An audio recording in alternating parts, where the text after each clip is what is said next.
কলকাতায় ফুটবল প্রেমীদের স্বপ্নের দিন, কিন্তু সেই স্বপ্নই মুহূর্তে রূপ নেয় দুঃস্বপ্নে। আর্জেন্টাইন তারকা লিওনেল মেসিকে ঠিকভাবে দেখতে না পেয়ে সল্টলেক স্টেডিয়ামে তৈরি হয় চরম বিশৃঙ্খলা, যাতে অল্পের জন্য প্রাণে রক্ষা পান এই ফুটবল তারকা।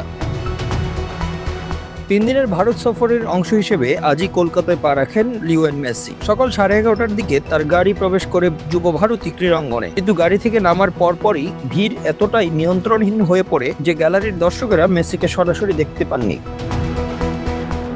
দীর্ঘক্ষণ অপেক্ষার পর দর্শকেরা স্লোগান দিতে শুরু করেন, উই ওয়ান্ট মেসি। জায়ান্ট স্ক্রিনেও মেসিকে স্পষ্টভাবে দেখা যাচ্ছিল না, কারণ 70 থেকে 80 জন মানুষ তাকে চারপাশ থেকে ঘিরে রেখেছিলেন।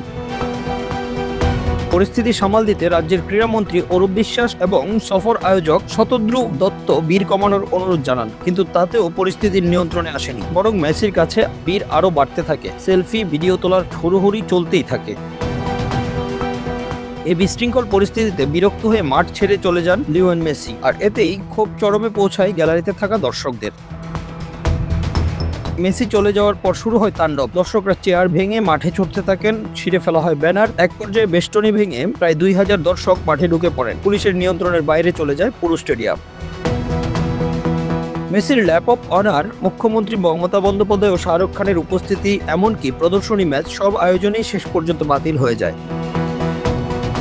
খবরে জানা যায়, দর্শকদের টিকিটের দাম ছিল 3800 থেকে শুরু করে 11800 রুপি পর্যন্ত। এত টাকা খরচ করেও মেসিকে ঠিকমতো দেখতে না পেয়ে খুবই ফেটে পড়েন তারা।